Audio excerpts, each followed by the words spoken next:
un festival, vedi uno che vendeva magliette con scritto magliette biosostenibili, nel senso, sotto c'era scritto nel senso che sostengono la mia vita, e io dissi, e questo è il mio idolo, perché io voglio vivere di quello che produco e di quello che scrivo, di quello che canto.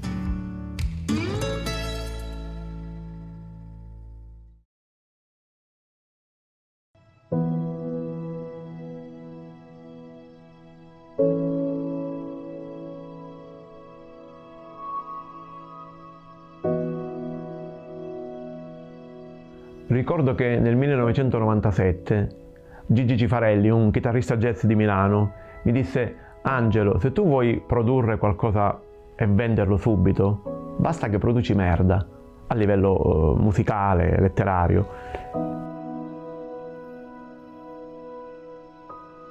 E se invece vuoi produrre qualcosa di bello e venderlo, devi aspettare almeno 10 anni.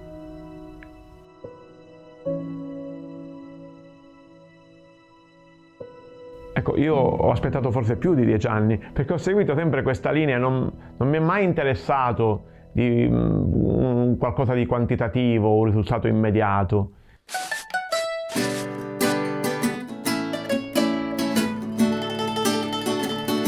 Se canti non muori, invece adesso ci dicono che se canti il tuo respiro, stai attento che contagia il virus. Delirio vivo, delirio passivo, ma attenzione al respiro, all'alito, al canto, delirio di pianto. Se chiudo gli occhi e ripenso ai primi anni 90, quando arrivai a Milano da un piccolo paese del centro Sicilia per studiare all'università, certo ritrovo tutta l'irrequietezza culturale, sì, il fermento sociopolitico e anche un impatto traumatico con la città enorme, grande. Il mio paese di notte senti i latrati dei cani, a Milano di notte vedevi le macchine che circolavano come fosse il giorno.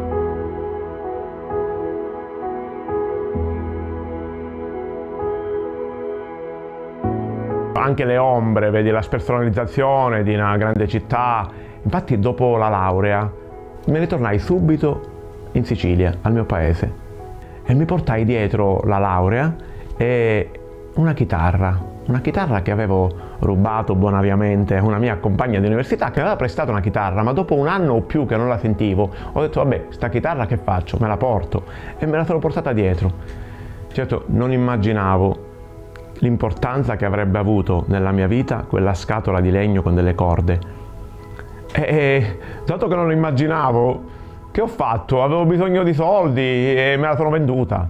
Ho cominciato così a vivere con la mia chitarra, cioè vendendomi la mia chitarra.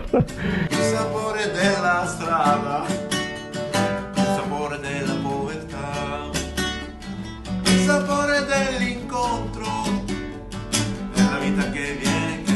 Cominciai a frequentare artisti di strada, per esempio Roberta, che faceva giocoleria, che mi portò a Caltagirone. Era un pomeriggio, una giornata tra l'altro piovosa, e arrivammo a Caltagirone e io dovevo iniziare, proprio svezzarmi, come mi disse lei.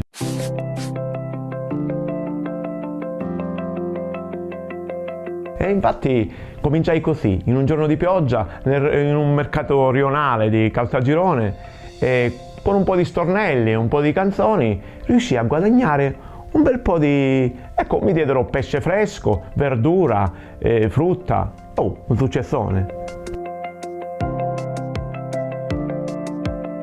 E allora, in cerca di una strada per guadagnare qualcosa, magari senza sapere quello che potevo fare nella mia vita per realizzarmi, ho cominciato a abitare in una casa di campagna dei miei nonni, molto, diciamo, suggestiva, molto, cioè, si confaceva alle mie aspirazioni di vivere come, diciamo, come i piccoli fratelli del Vangelo. Avevo questo sogno che mia madre mi aveva un po', diciamo, fatto conoscere, e che lavoravano un po' la terra, pregavano, e io pure volevo fare questo.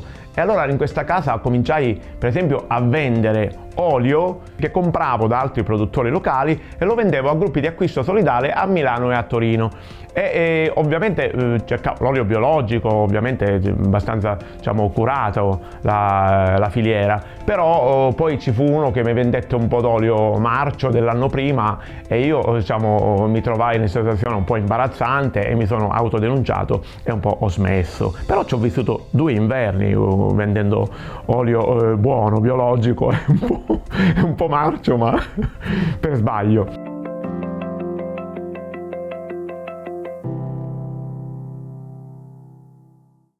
E poi a mano che procedevo capivo che non era quella la mia strada, volevo appunto vivere di quello che scrivevo, di quello che cantavo.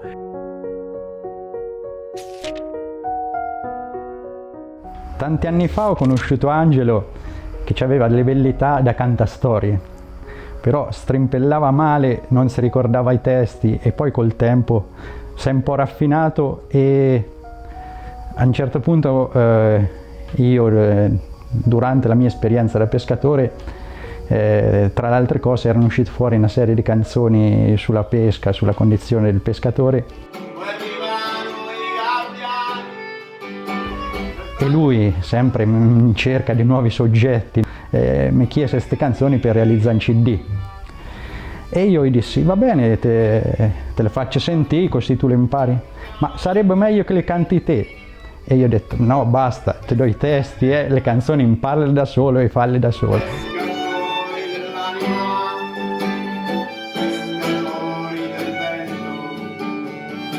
E infatti ricominciai a frequentare festival di artisti di strada, dove cantavo, dove vendevo ritrattini fatti ad acquerello e cantavo con la chitarra. Certo riuscivo a guadagnare qualche spicciolo e qualcosa si muoveva, però c'erano tante difficoltà. C'ho un po' di mal di testa, non ti preoccupi, è il periodo.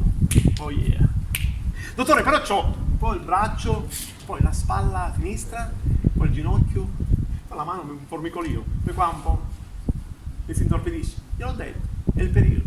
Un giorno mi ricordo, ero con il mio amico Marcello, avevo fatto dei ritratti ed ero stanco, una giornata di sole, mi sono seduto lì per bere una limonata e io ho detto a Marcello, Marce, ma io ho paura di non farcela però, ho tante difficoltà. E lui mi fa, e Angiolè, con tutti i cartucci che ha sparato, uno ha ingagliato un bersaglio, no?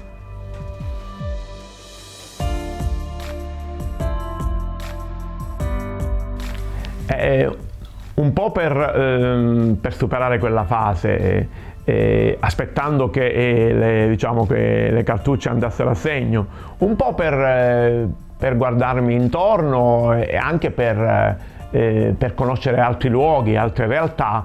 Nel 2005 riprendo la via del continente e riparto dalla Sicilia e vado a Orvieto, dove c'è un festival di teatro di strada ed è il primo festival di artisti di strada al quale partecipo fuori dalla Sicilia.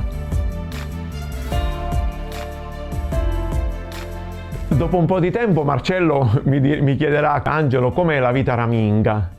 E infatti dal 2005 in poi io comincio a vivere un po' qui, un po' lì, non ho una casa fissa. Per esempio da Orvieto mi sposto a Siena, dove mi ospita Deni, un ragazzo che conosco così casualmente, e vicino a Siena mi ospitano anche dei ragazzi, degli studenti che stanno in un cascinale, in un podere, e ricordo che io viaggio a piedi, cioè da Siena faccio 20 km quasi ogni giorno per andare nella casa dove mi ospitano e mi colpisce come sti ragazzi che si reputano alternativi, però sono spiazzati dal fatto che io non ho una macchina e viaggio in autostop e quasi quasi anche mi sfottono.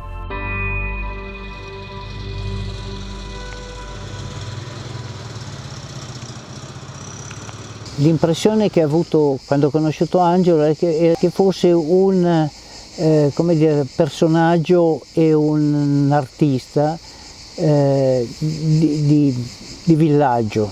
Lui percorreva i vicoli e le stradine di San Feliciano la prima impressione è stata questa, poi mi sono accorto che invece lo spessore era anche maggiore, lo spessore culturale, lo spessore artistico era anche maggiore. Man mano che mi sposto da un luogo a un altro, spesso vado ad abitare o attraverso per poco tempo dei posti dove si vive un po' come vivevano i ragazzi, quelli vicino Siena, un po' in comune, un po' come alternativi. Per esempio trovo comuni libertari anche un po' riconosciuti a livello nazionale, oppure altri posti un po' più da scappati di casa, e mi rendo conto paradossalmente che in questi comuni, in queste case comuni libertari, alternativi, facciamo tutto insieme, liberiamoci dal lavoro, liberiamoci dal sistema, ci sono delle chiusure e delle rigidità superiori, maggiori a quelle che trovo quando vado a trovare i piccoli fratelli del Vangelo, oppure la comunità monastica di Bose, che sono monaci, che sono religiosi, però sono più aperti tante volte e meno rigidi di quelli che si reputano laici, libertari, anarchici, alternativi.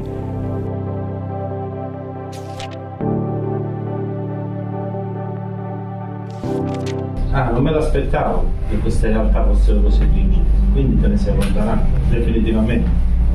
Sì, definitivamente ci ho messo un po' di tempo in realtà, però poi a un certo punto ho rielaborato il mio percorso di formazione cattolica e ho capito che anche dentro di me c'è una comunità come base, nel senso che la fondazione del cristianesimo si basa su un'idea di comunità.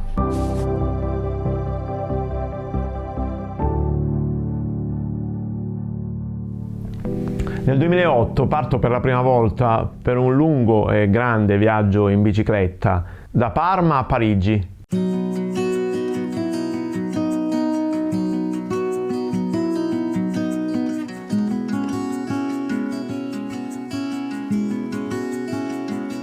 Poi scenderò fino a Marsiglia, dove rimarrò un bel po' di tempo, e lì scriverò un diario di quel viaggio.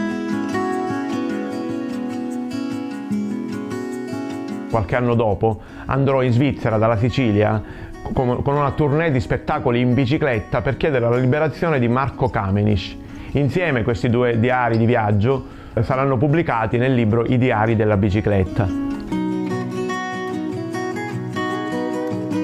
Tempo dopo vado a Buenos Aires per incontrare le madri di Plaza de Mayo, le madri dei desaparecidos argentini che sono stati torturati e sono scomparsi durante la dittatura militare tra gli anni 70 e i primi anni 80.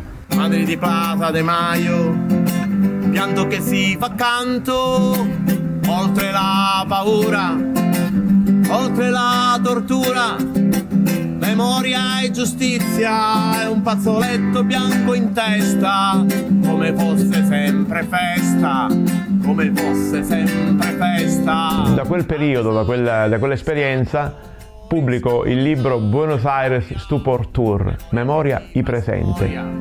Dolore collettivo. Ed è il primo di una lunga serie di libri illustrati con acquerelli, disegni e foto, e comincio così a vivere solo della produzione dei miei libri. Apparizione con vita. Nel 2010 per la prima volta decido di stabilirmi in una città, prendo in affitto una stanza a Torino e per pagarmi l'affitto lo devo fare con la produzione artistica.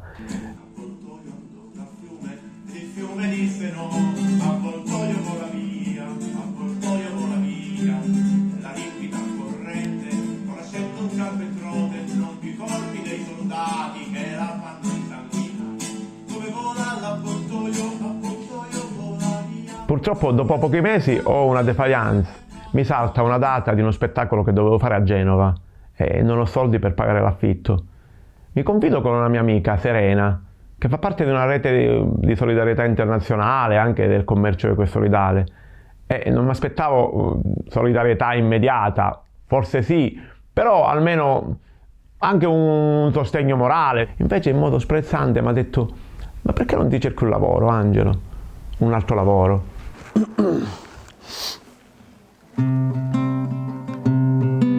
Amici invidiosi, amanti mancate, Bene, io non mi sono abbattuto, non ho tempo per abbattermi.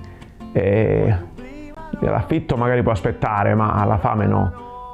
Ho trovato un festival vicino Torino di artisti di strada, ho guadagnato 450 euro in 3 giorni facendo ritratti. Ed è irritante, esasperante, tiro del culo, ma alla fine è divertente. Catturava gente artisticamente non di pregio, ma con una genialità che sapeva cogliere, attrarre personaggi inaspettati. Da Torino mi trasferisco di nuovo a Marsiglia perché devo scrivere un monologo teatrale in francese con i testi di Émile Cioran. Poi torno in Italia.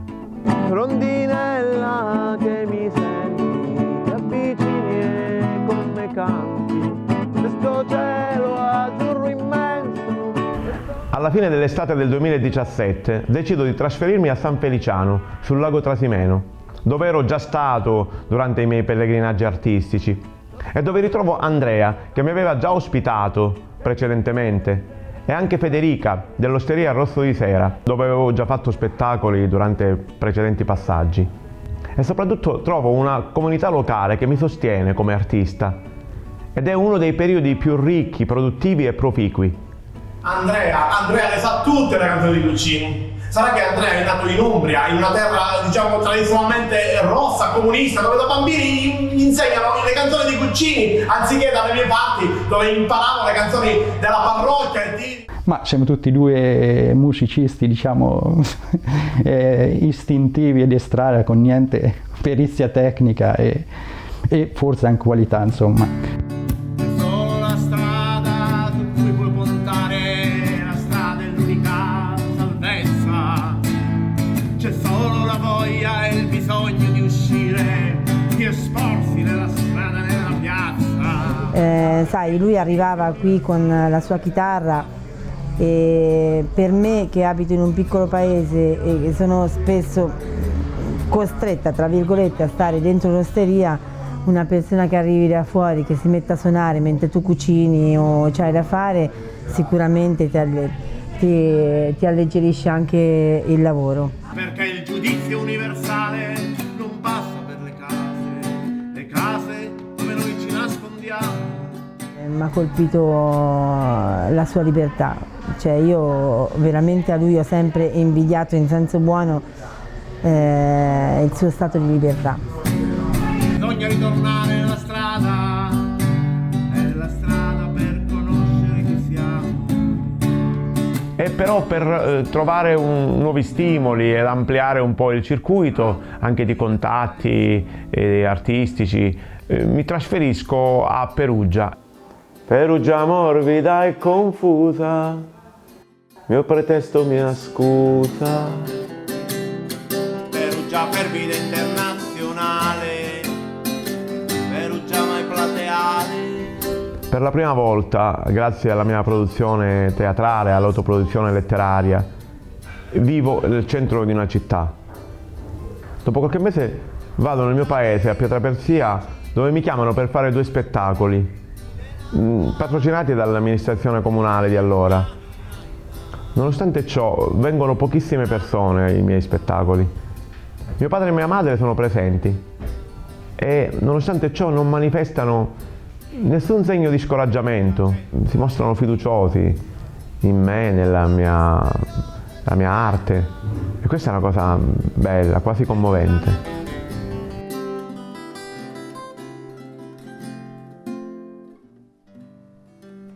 Torno a Perugia con una grande energia e continuo a vivere della mia arte e a produrre sempre più pienamente.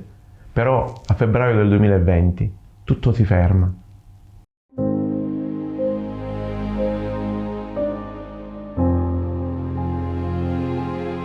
Arriva la pandemia, non si può più uscire di casa.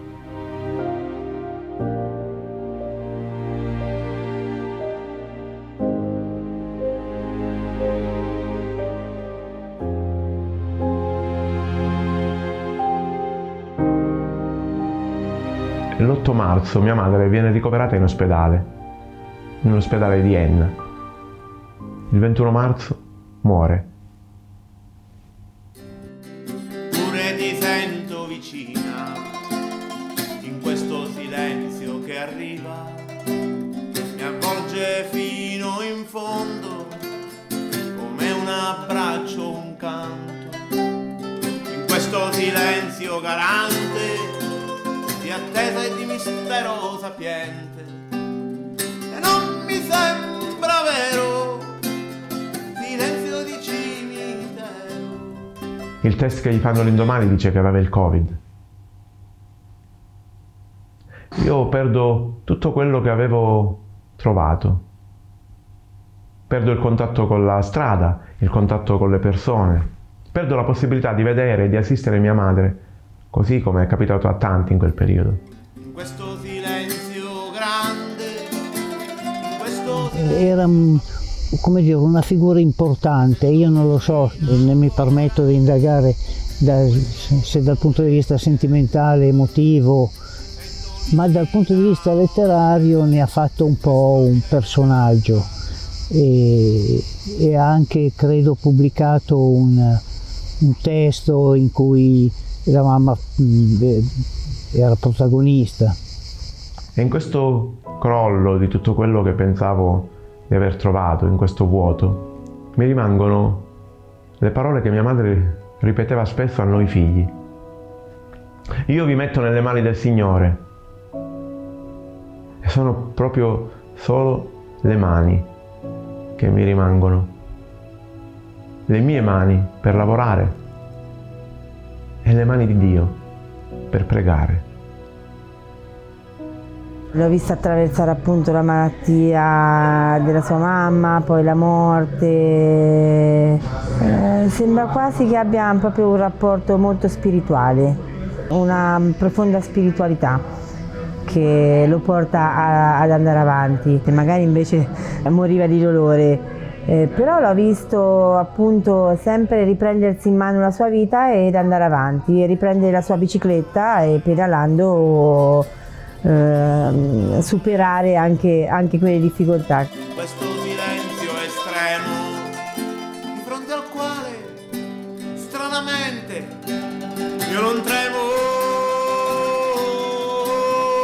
Come artista io non ho mai avuto padrini, non ho mai avuto circuiti amici, istituzionali ovviamente, ma neanche di base, o meglio ho frequentato e ho sentito una vicinanza da parte di gruppi di militanti di base, però alla lunga poi una certa rigidità ideologica non permette di appoggiare, a volte addirittura ostacola chi può vivere come un artista. Ma d'altronde Émile Cioran lo diceva, il poeta è un santo senza Dio, cioè la solitudine per il poeta è doverosa, è anche necessaria e ovviamente dolorosa. Questo l'ho sperimentato camminando sulla mia pelle, confrontandomi.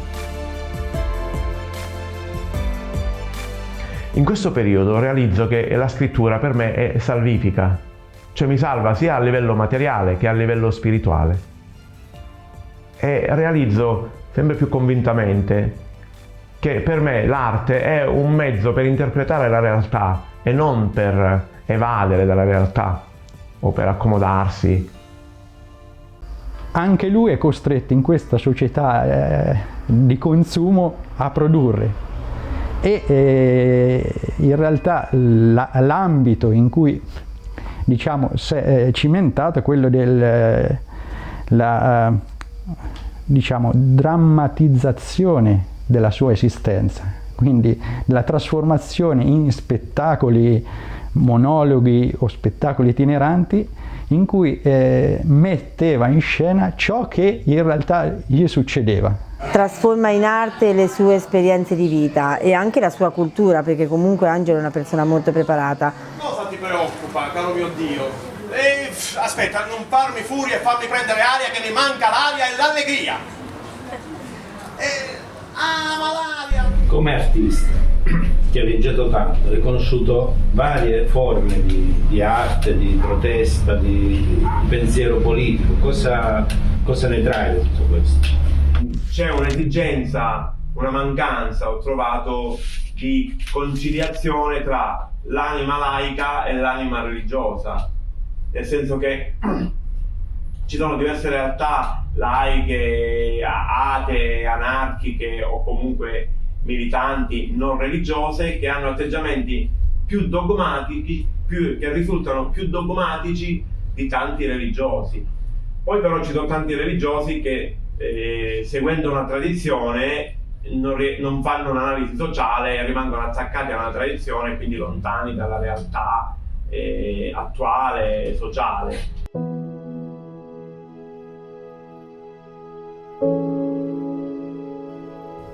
Ecco, anche alla luce di questa analisi ho sentito il bisogno di fare una pausa.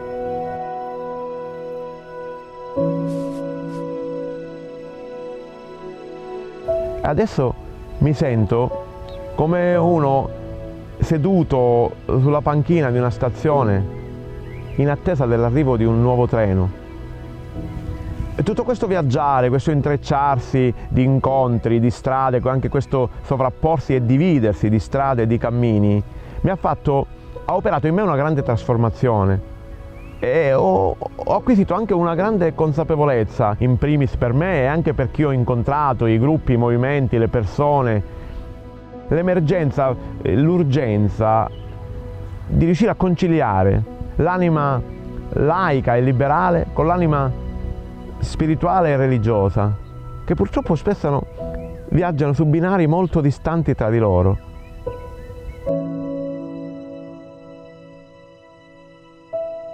Ecco, il mio pellegrinaggio artistico, che è stato sempre un'interpretazione attraverso l'arte della realtà, e spesso una realtà surreale, ho voluto sempre incessantemente avvolgere chi mi ascoltava, chi mi leggeva, dei mondi che io attraversavo e vivevo e descrivevo.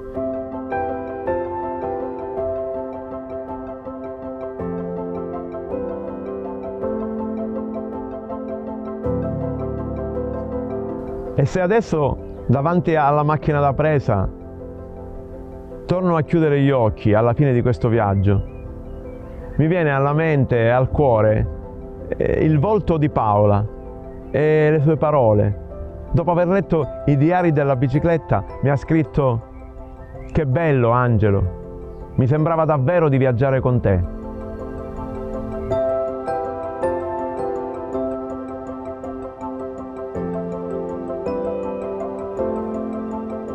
Ecco, è stato il mio viaggiare, il mio leggere, il mio ascoltare musica, cioè a me manca, devo dirti, adesso che non c'è mi manca.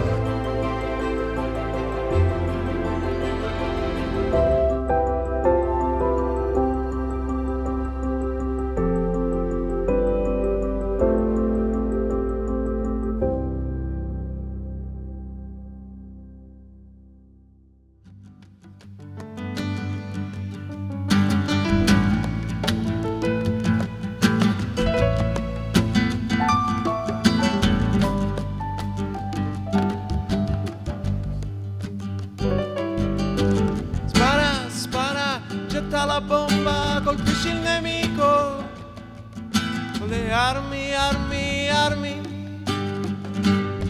e gli armamenti.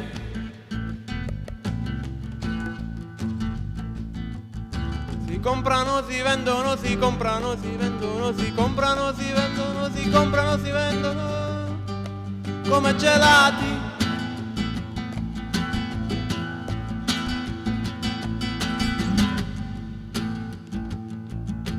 Ammazzano i pezzenti, ingrassano i potenti, adesso li fanno anche intelligenti.